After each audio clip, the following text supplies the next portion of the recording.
La noche de Navidad en que mi familia dejó a mi abuelo sentado en la nieve, nadie imaginó que él ya había firmado un documento capaz de destruir el futuro que todos daban por seguro.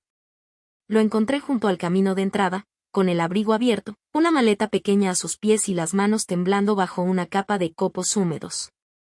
Desde el comedor llegaban risas, música y el sonido de las copas. Nadie había salido a buscarlo.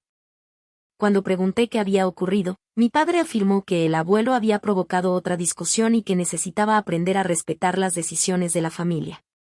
Mi tía añadió que no podían permitirle arruinar la celebración con sus acusaciones y sus problemas de memoria. Yo sabía que algo no encajaba. Mi abuelo llevaba meses más callado, pero no estaba confundido. Recordaba fechas, cuentas y conversaciones con una precisión que incomodaba a quienes preferían tratarlo como si ya no entendiera nada. Lo llevé a mi automóvil y encendí la calefacción. Durante el trayecto hacia mi apartamento, mantuvo una mano sobre la maleta y evitó contarme qué había pasado dentro de la casa. Solo cuando llegamos, sacó de su bolsillo una llave que yo nunca había visto y me pidió que no avisara a nadie de que estaba conmigo. A la mañana siguiente, mi familia llenó mi teléfono de mensajes. No preguntaban si él estaba bien. Querían saber qué documentos se había llevado y si me había entregado una carpeta azul. Antes de que pudiera responder, mi abuelo abrió la maleta. Dentro no había ropa. Había estados de cuenta, copias de firmas y una carta fechada 2 días antes de Navidad. En la última página aparecía mi nombre como única persona autorizada para abrir una caja de seguridad que mi familia llevaba años buscando.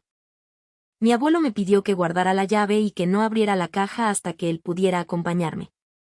Se veía agotado, pero su voz mantenía la firmeza de siempre. Después cerró la maleta y me explicó que llevaba meses reuniendo aquellos documentos porque había empezado a notar movimientos que nadie quería explicarle. No quiso entrar en detalles esa mañana. Había pasado la noche con fiebre ligera y sus manos seguían frías, así que preparé el sofá cama, le di ropa seca y llamé a un servicio médico. El profesional que lo revisó recomendó reposo y observación, pero no encontró señales de desorientación. Aquello confirmó algo que yo ya sospechaba. Mi familia llevaba demasiado tiempo utilizando su edad como una forma de invalidar cualquier pregunta incómoda. Hasta el año anterior, mi abuelo había vivido solo en la casa donde crió a sus hijos. No era una mansión, pero tenía un terreno amplio, un pequeño taller y varios locales que alquilaba desde hacía décadas. También conservaba una participación en una empresa de suministros que había fundado con un antiguo socio. Nunca presumía de dinero. Conducía un vehículo viejo, reparaba sus propios muebles y anotaba cada gasto en cuadernos. Por eso me sorprendió que, de repente, mis padres y mi tía empezaran a insistir en que ya no podía administrar sus asuntos. Todo comenzó después de una caída en el jardín. Se fracturó una muñeca y pasó varias semanas dependiendo de otros para cocinar, conducir y hacer compras. Mi tía aprovechó ese periodo para mudarse temporalmente con él. Al principio parecía una decisión generosa. Se encargaba de sus medicinas, respondía a llamadas y organizaba citas. Mi padre comenzó a visitarlo casi todos los días. Mi madre llevaba comida y limpiaba la casa. Durante unos meses, todos actuaron como si por fin hubieran dejado atrás años de discusiones familiares. Yo también creí que estaban cuidándolo. Trabajaba en otra ciudad y solo podía visitarlo algunos fines de semana.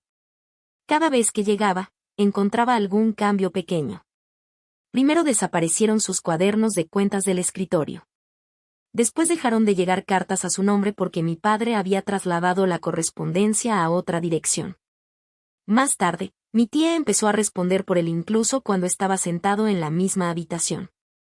Cuando pregunté por qué habían tomado esas decisiones, aseguraron que era temporal. Mi abuelo evitaba discutir delante de ellos y solía decirme que no quería provocar una guerra por detalles administrativos. Durante años, yo había sido la nieta con menos contacto con el resto de la familia. No existía una pelea concreta, pero siempre me consideraron demasiado independiente. Había rechazado trabajar en la empresa familiar y había elegido una profesión relacionada con la restauración de edificios antiguos. Mi padre pensaba que desperdiciaba oportunidades, mientras mi tía decía que yo aparecía solo cuando me convenía. Mi primo, en cambio, estaba presente en cada reunión. Ayudaba a mi padre con contratos, acompañaba a mi abuelo al banco y hablaba de continuar el legado familiar. Todos lo presentaban como la persona responsable que mantendría unido el patrimonio. Mi abuelo nunca lo trató mal, pero tampoco parecía impresionado por sus promesas. Decía que administrar bienes ajenos era fácil cuando uno todavía no había demostrado que podía cuidar los propios. Ese comentario empezó a repetirse en las discusiones. Mi primo había abierto 2 negocios con dinero prestado por la familia. El primero cerró después de 1 año. El segundo sobrevivía gracias a contratos que mi padre le conseguía. Aún así, en las cenas familiares se hablaba de él como si fuera el único capaz de proteger lo que mi abuelo había construido. Yo no competía por nada. Tenía mi empleo, pagaba mi alquiler y visitaba a mi abuelo porque disfrutaba escucharlo hablar del barrio, de los edificios que había visto cambiar y de los errores que había cometido cuando era joven. Tal vez por eso empezó a confiarme detalles que ocultaba a los demás. Un domingo me contó que faltaba dinero en una de sus cuentas. No era una cantidad enorme, pero aparecía como un retiro que él no recordaba haber autorizado. Mi padre explicó que se trataba de gastos de mantenimiento. Mi tía aseguró que mi abuelo había olvidado una conversación. Él no volvió a mencionarlo delante de ellos. Meses después, mientras arreglábamos una lámpara en el taller, me mostró una copia de un contrato de alquiler. La firma parecía suya, aunque una de las condiciones reducía el pago mensual a favor de una empresa vinculada con mi primo. Le pregunté si había aceptado aquel cambio. Contestó que no estaba seguro de cuánto habían modificado después de que firmara la primera página. Yo cometí el error de confrontar a mi padre demasiado pronto. Le dije que debían revisar juntos todos los documentos y devolverle a mi abuelo el control de su correspondencia. Mi padre reaccionó como si yo lo hubiera acusado de robar. Recordó que él pagaba reparaciones, resolvía problemas con los inquilinos y dedicaba horas a asuntos que yo apenas conocía. Mi madre intentó calmar la discusión, pero terminó insinuando que mi abuelo estaba sembrando desconfianza porque no aceptaba depender de nadie. Después de eso, dejaron de compartir conmigo información sobre sus cuentas. Mi abuelo también se volvió más reservado. Pensé que se había arrepentido de involucrarme, pero ahora entendía que había empezado a reunir pruebas por su cuenta. Durante la Navidad anterior, la tensión había sido evidente. Mi primo propuso vender uno de los locales para invertir en un proyecto nuevo. Mi abuelo se negó porque ese alquiler cubría parte de sus gastos y porque no confiaba en un negocio basado solo en estimaciones optimistas. Mi padre dijo que conservar propiedades antiguas por sentimentalismo estaba frenando a toda la familia. Mi tía añadió que el patrimonio debía beneficiar a quienes todavía tenían futuro por delante. Mi abuelo abandonó la mesa antes del postre. Nadie fue detrás de él. En los meses siguientes, comenzaron a tratarlo como si cada desacuerdo fuera una prueba de incapacidad. Si olvidaba una fecha, hablaban de deterioro. Si recordaba demasiado bien una cifra, decían que estaba obsesionado. Si rechazaba una propuesta, aseguraban que no comprendía el mercado actual. Yo intenté visitarlo con más frecuencia, pero muchas veces mi tía decía que estaba descansando o que no quería recibir a nadie. Algunas llamadas terminaban antes de que pudiera hablar con él. Otras veces respondía a mi primo y explicaba que el abuelo estaba confundido. La única vez que logré encontrarlo solo, me entregó un sobre con copias de sus identificaciones y me pidió que lo guardara. No explicó para qué las necesitaba. Yo acepté, aunque me preocupaba estar alimentando una paranoia. Ese fue mi mayor error. Durante varias semanas dudé de él porque todos repetían la misma versión. Pensé que quizá estaba interpretando mal decisiones normales. Incluso llegué a creer que mi familia podía tener razón y que él necesitaba más supervisión. La noche de Navidad cambió esa duda. Mientras descansaba en mi apartamento, revisé los estados de cuenta que había llevado. Varias transferencias aparecían justificadas como reparaciones, asesorías y anticipos. Algunas cantidades coincidían con facturas legítimas, pero otras terminaban en empresas que no reconocía. En una de ellas figuraba la dirección del negocio de mi primo. También encontré recibos por servicios realizados en propiedades que llevaban meses vacías. Había pagos repetidos a una empresa de mantenimiento registrada recientemente y contratos firmados en fechas en las que mi abuelo se encontraba fuera de la ciudad. No sabía todavía quién había preparado los documentos ni cuánto dinero estaba comprometido. Tampoco sabía por qué todos buscaban con tanta urgencia la carpeta azul. Cuando mi abuelo despertó, le mostré una de las transferencias. Me explicó que había descubierto movimientos parecidos y que por eso había pedido ayuda fuera de la familia. 2 días antes de Navidad se había reunido con una persona que llevaba años asesorándolo. Allí había firmado una nueva versión de su testamento y varias instrucciones sobre el control de sus bienes. Mi familia todavía no sabía qué contenían. El teléfono volvió a sonar. Esta vez era mi madre. Afirmó que mi abuelo había salido sin sus medicinas y que debían recogerlo de inmediato. También insistió en que la carpeta azul contenía documentos médicos que podían demostrar que ya no estaba en condiciones de tomar decisiones. Mi abuelo escuchó el mensaje desde el sofá. Después abrió uno de los bolsillos interiores de la maleta y sacó un informe sellado que yo no había visto. La fecha era de la semana anterior. El documento no decía que estuviera incapacitado. Certificaba exactamente lo contrario. En la última página aparecía una nota adicional. Mi abuelo había solicitado aquella evaluación porque alguien de nuestra familia ya había intentado presentar documentos para declarar que no podía administrar sus propios bienes. Le pedí a mi abuelo que me explicara quién había intentado presentar aquellos documentos. No respondió de inmediato. Se levantó con dificultad, abrió la maleta y sacó una carpeta gris que estaba escondida debajo de los estados de cuenta. Dentro había copias de varios correos impresos, solicitudes incompletas y un resumen preparado por la persona que lo asesoraba. Los documentos describían supuestos episodios de confusión, decisiones financieras irracionales y una incapacidad creciente para comprender contratos. Algunas observaciones eran ciertas, pero estaban deformadas. Una vez había olvidado una cita médica y otra había pagado 2 veces una factura. Mi familia había convertido esos errores en una historia continua de deterioro.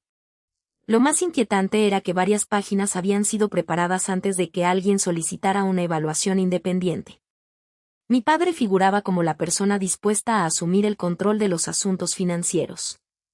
Mi tía se ofrecía para encargarse de las decisiones relacionadas con la vivienda y el cuidado diario. Mi primo aparecía como apoyo administrativo para los locales y contratos. Todos se habían asignado funciones antes de demostrar que mi abuelo necesitaba aquella ayuda. Él me contó que descubrió el plan por una llamada equivocada. Un asistente de la oficina que preparaba parte de la documentación creyó que hablaba con mi padre y preguntó cuándo recibiría los informes médicos restantes. Mi abuelo no entendió la referencia y pidió una explicación.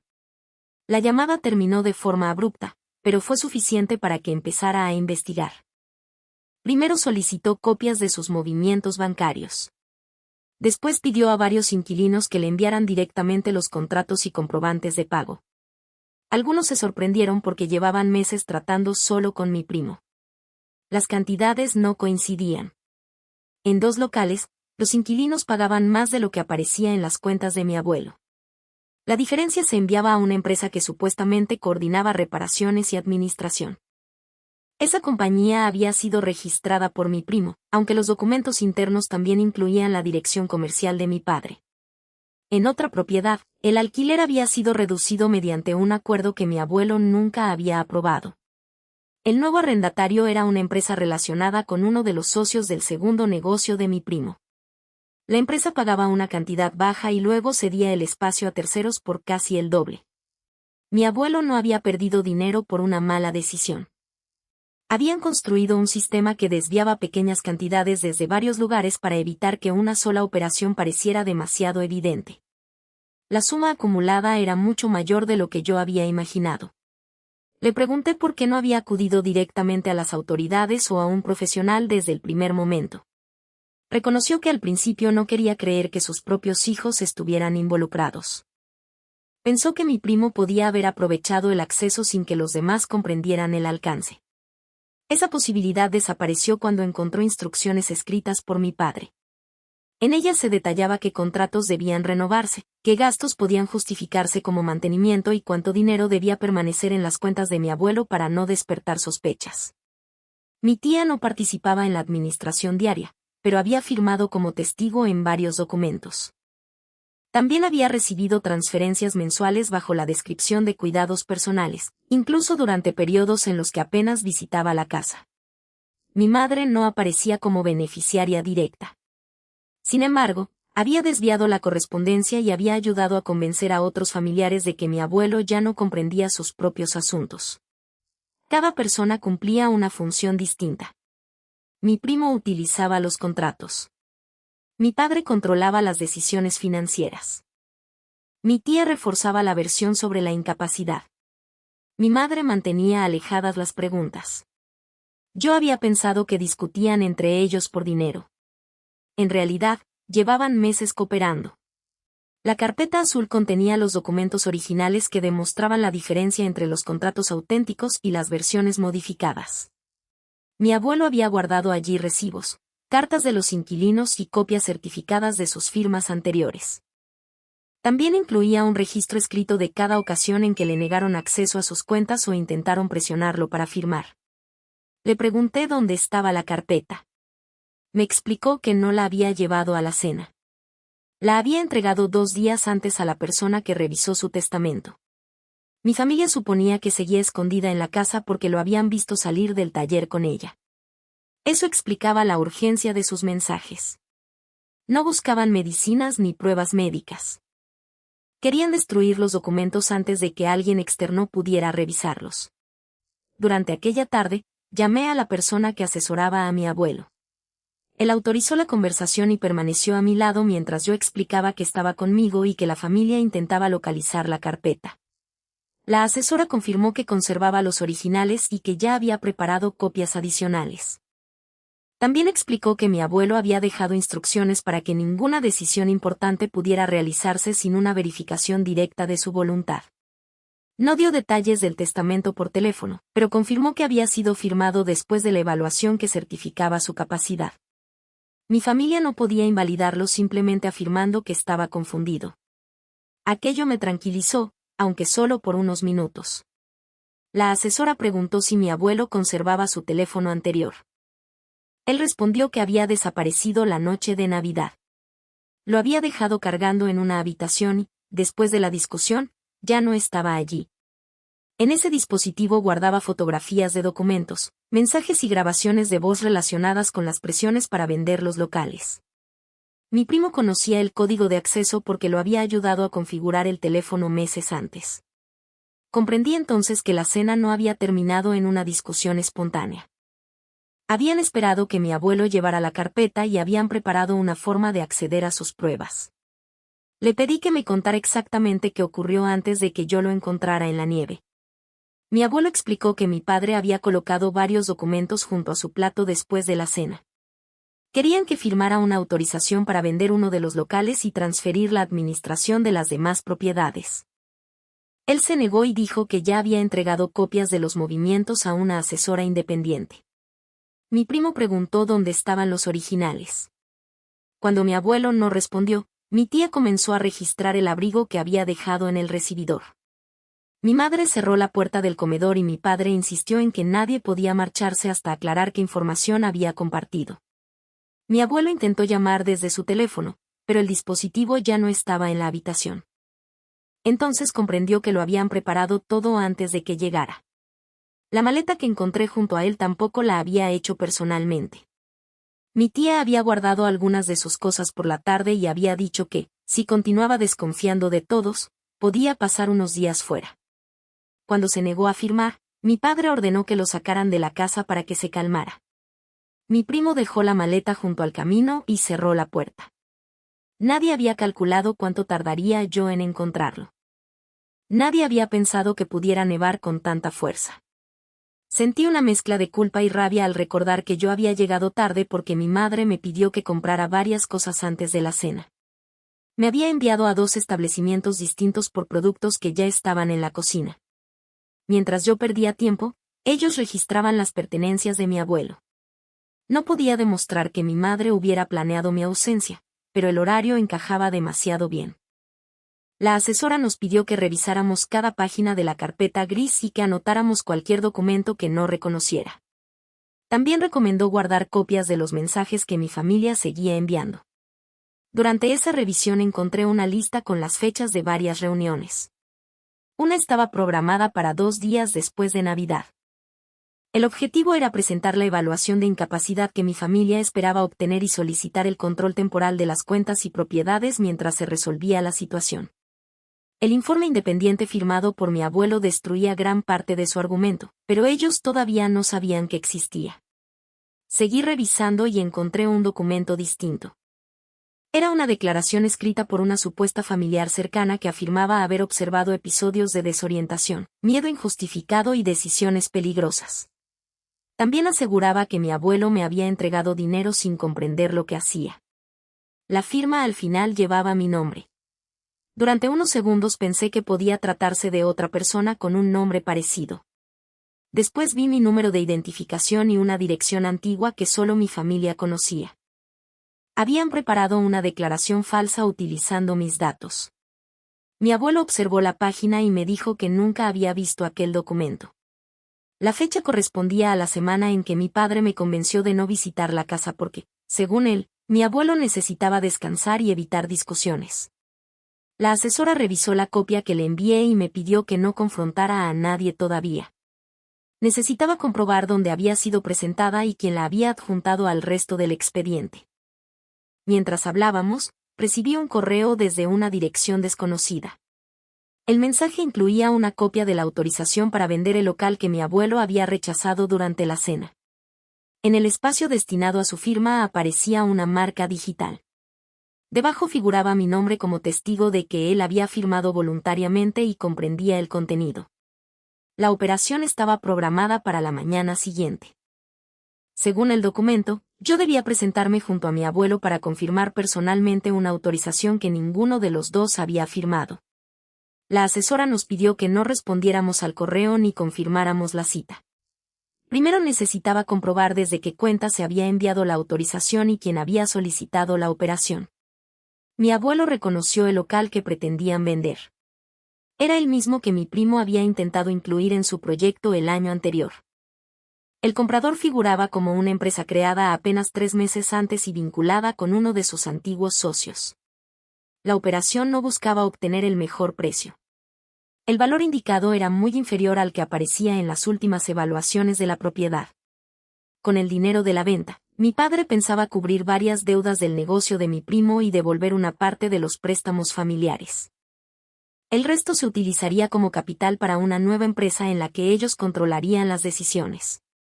Mi abuelo habría perdido uno de sus ingresos más estables y también la posibilidad de recuperar el local cuando terminara el contrato.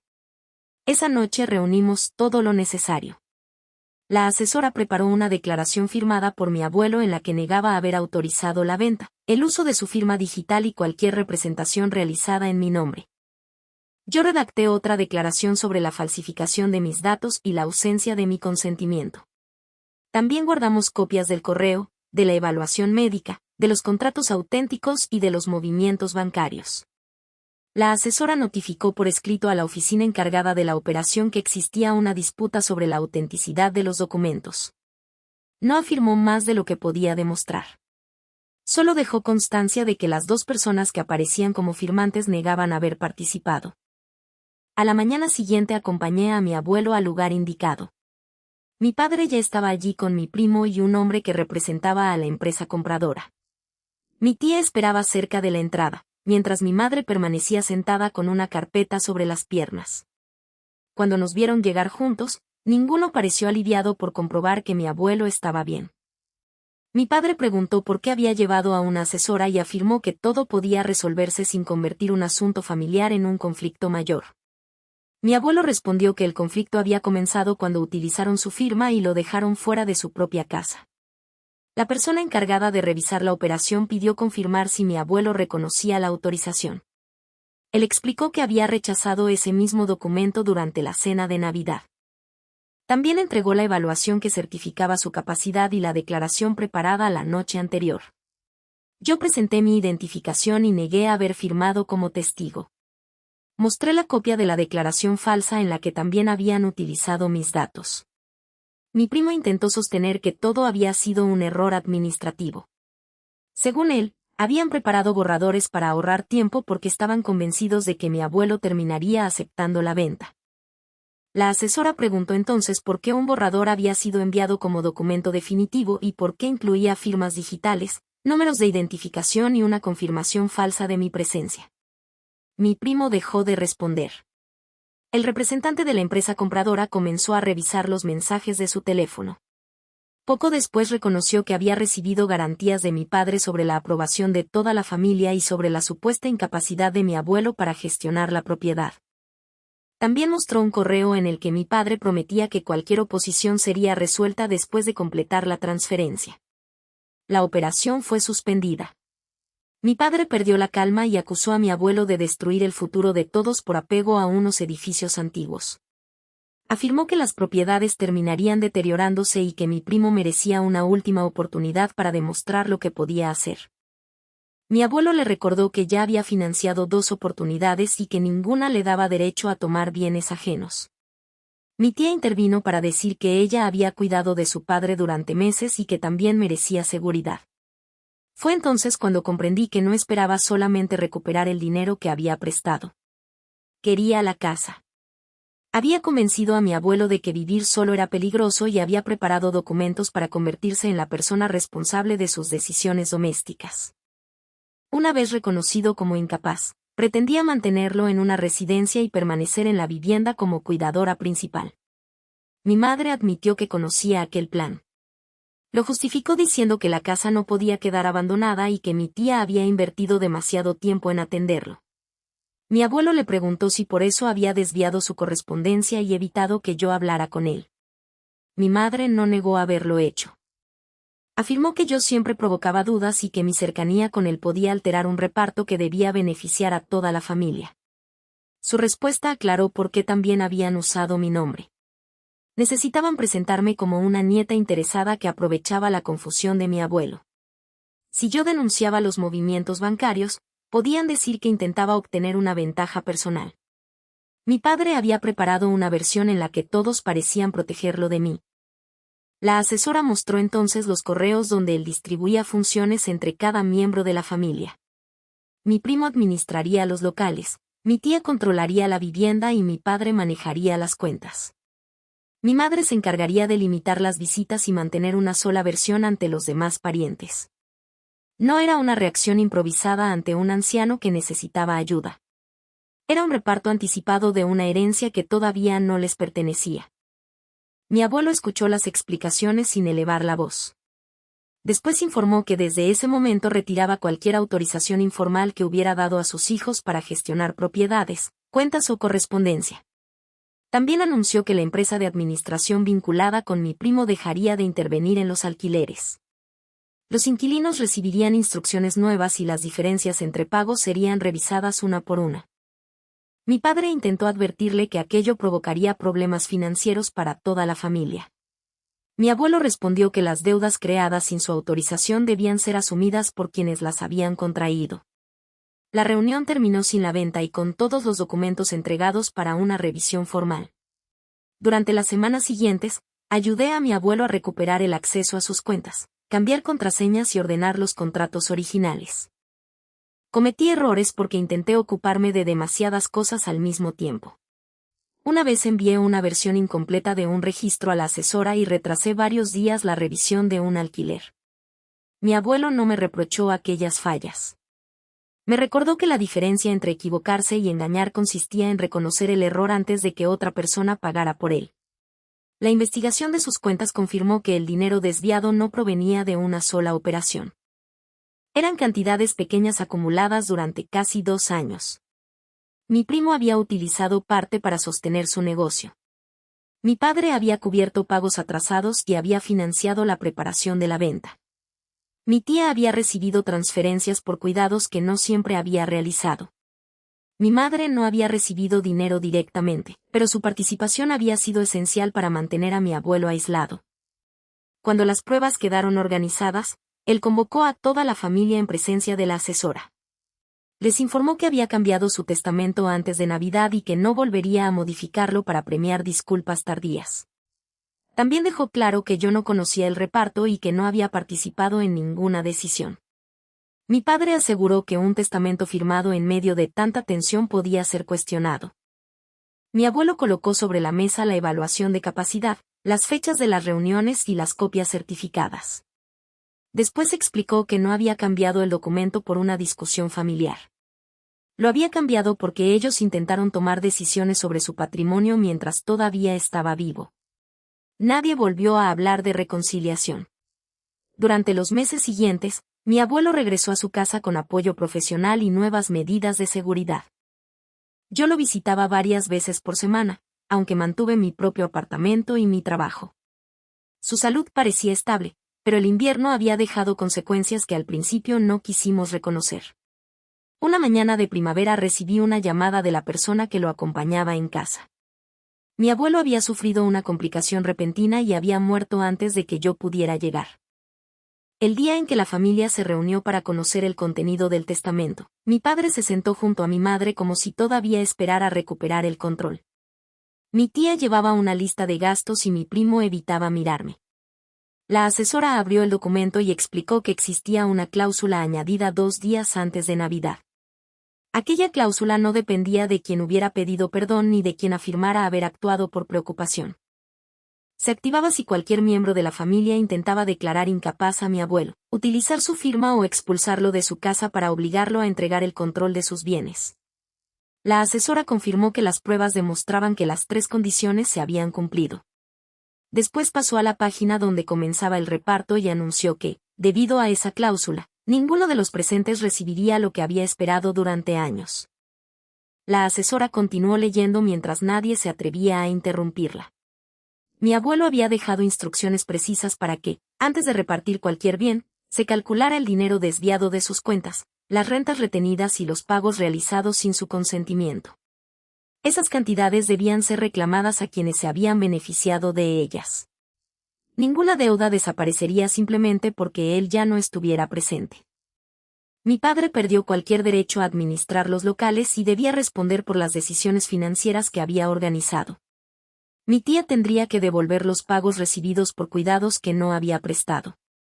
Mi primo debía entregar los registros de su empresa y devolver lo que pudiera recuperarse de los contratos utilizados para sostenerla. Mi madre no aparecía como deudora directa, pero tampoco recibiría participación en las propiedades. Mi abuelo había explicado que aislarlo, controlar su correspondencia y ayudar a desacreditarlo había sido una forma de participar, aunque no hubiera recibido dinero en su cuenta. La casa, los locales y la mayor parte de los ahorros tampoco pasarían a mi nombre.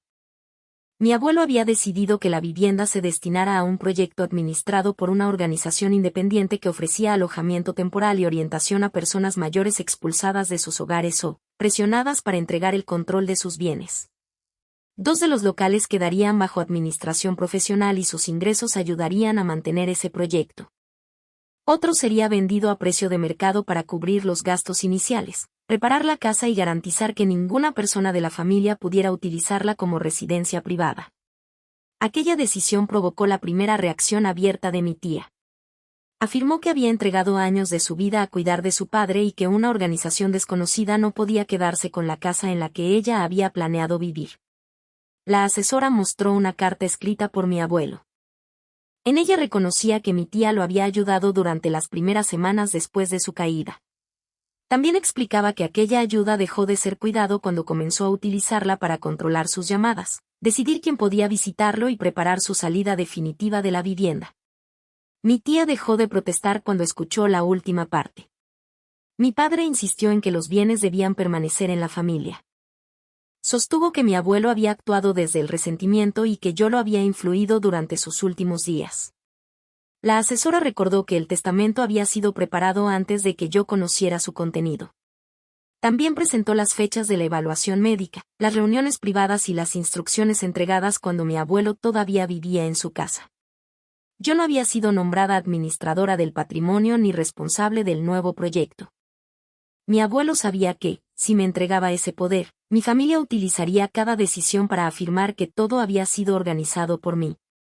Lo único que me dejó fue el pequeño taller del fondo de la propiedad, junto con sus herramientas, sus cuadernos y una cantidad suficiente para trasladarlo a otro lugar cuando comenzaran las obras en la casa. También me dejó una carta personal.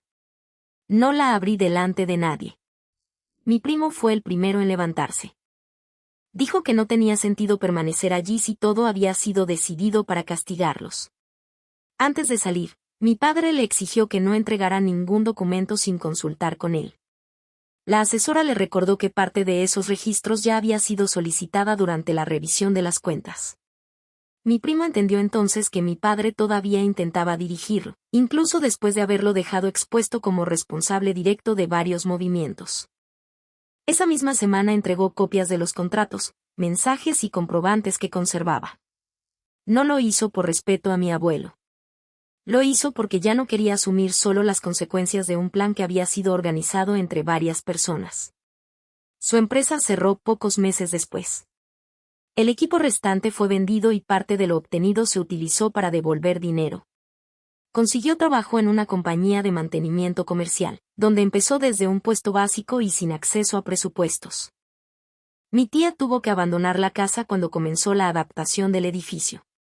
Se mudó a un apartamento más pequeño y acordó devolver gradualmente una parte de los pagos que había recibido. Durante mucho tiempo afirmó que había sido tratada como una extraña, aunque nunca mencionaba que había intentado enviar a su padre a otro lugar para quedarse con su vivienda. Mi padre fue quien más se resistió. Discutió cada cantidad y presentó los gastos legítimos como si pudieran borrar los movimientos que no tenían autorización. Cuando los registros de los inquilinos, los correos y las cuentas quedaron comparados, ya no pudo sostener que todo había sido un error de administración.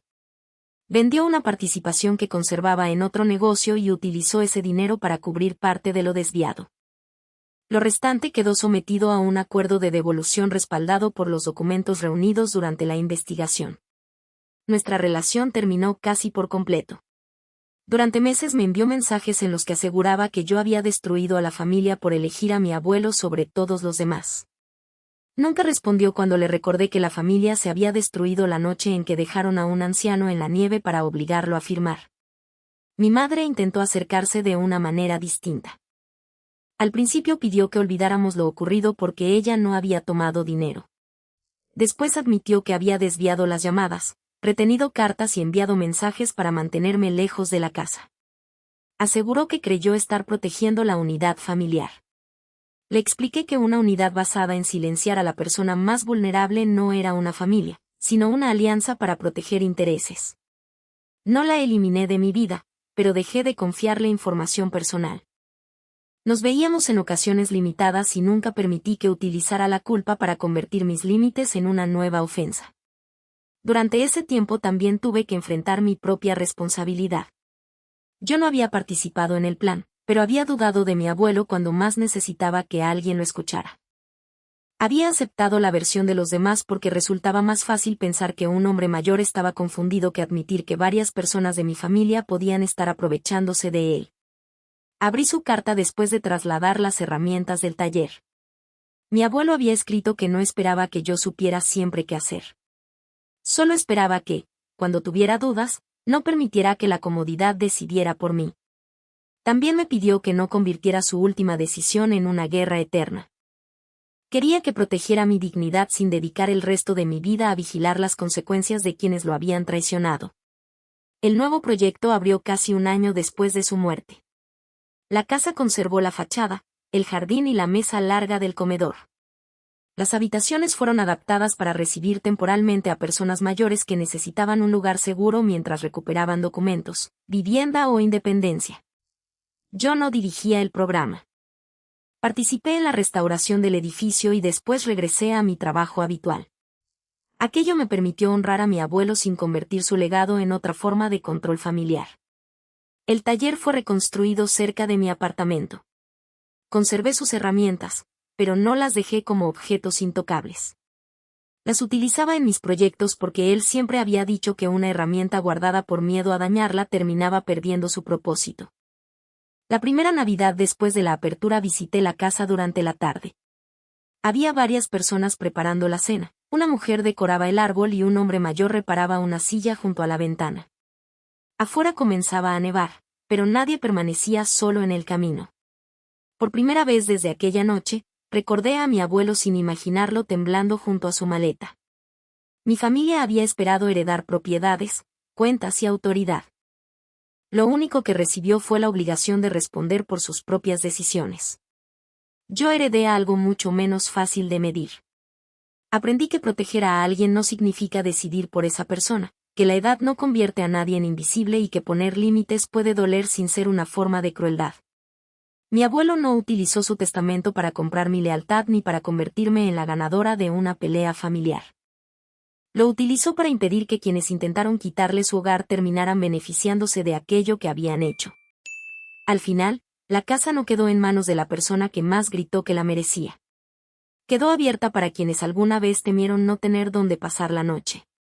¿Ustedes habrían respetado la última decisión de mi abuelo o habrían intentado conservar parte de la herencia para mantener unida a la familia?